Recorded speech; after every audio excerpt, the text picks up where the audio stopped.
So third set of properties of inverse trigonometric function. These are very important 3 marks proof. Remember, very important derivations, small derivation, but very important. All 3 are 3 mark questions. So I'll prove one by one. Very important, as I told. Okay, the first one, sin inverse of x plus cos inverse of x is equal to pi by 2. Yes, the proof is as follows. Take sin inverse of x is equal to y. This implies x is equal to sin y.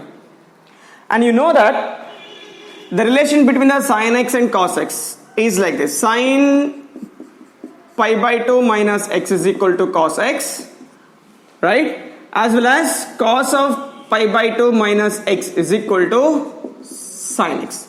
This you studied in first PUC. Now, using this property, particularly using this property, I can write sin y as a cos of pi by 2 minus x. I can write sin y as a cos of pi by 2 minus x is equal to, sorry, here x, not x, which is y. X is equal to cos of pi by 2 minus y. So this implies, when you take this side, it becomes cos inverse of x is equal to pi by 2 minus y. Cos inverse of x is equal to pi by 2 minus y. Now take this y to this side. So this becomes cos inverse of x plus y is equal to pi by 2.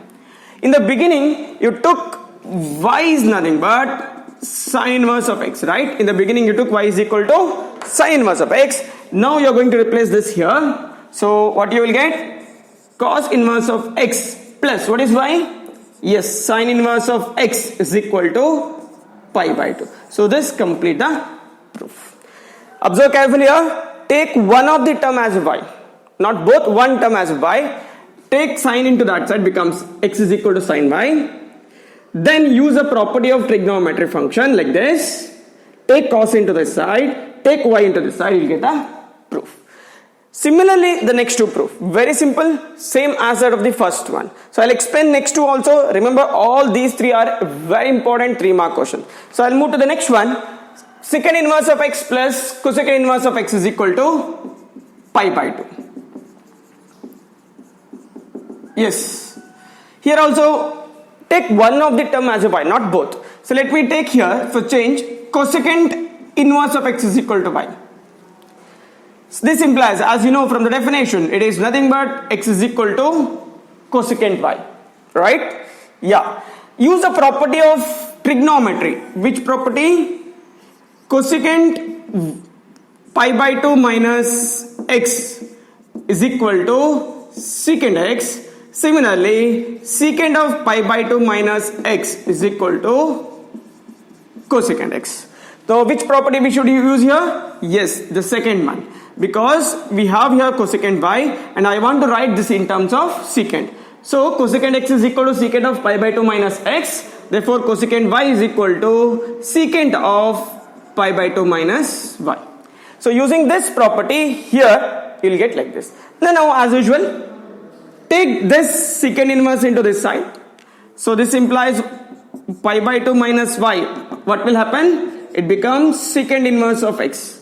Pi by 2 minus y is equal to secant inverse of x. So this implies, yeah, as we did in the last work, take y into this side, it becomes pi by 2 is equal to secant inverse of x plus y. And in the beginning you substituted cosecant inverse of x is equal to y. So that use here. So you will get pi by 2 is equal to secant inverse of x plus, what is y? Cosecant inverse of y. Sorry, cosecant inverse of x. So this complete the second proof. Understood?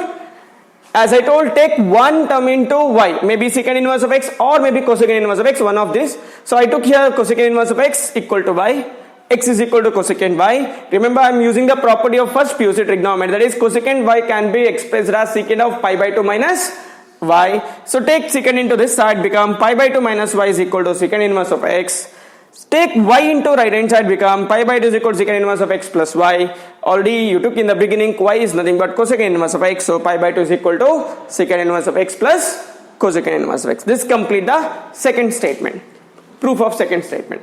Now third one, yeah, if you understood these two, definitely you can write this, you can prove this yourself, but still I'll explain, okay. After these two work over, you try to solve yourself, okay, this third one. If not possible, see this, okay, proof.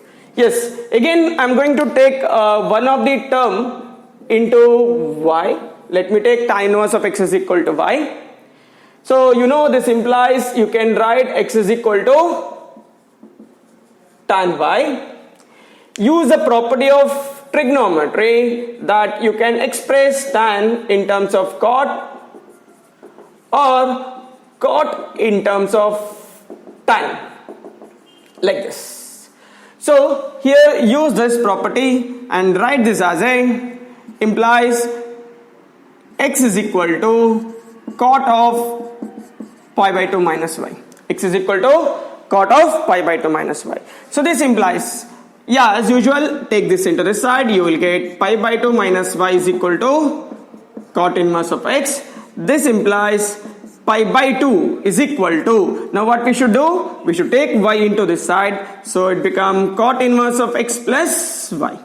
So as you wrote in the beginning that y is nothing but tan inverse of x, again use that here, so you will get pi by 2 is equal to cot inverse of x plus tan inverse of x. Yes, this complete the third proof.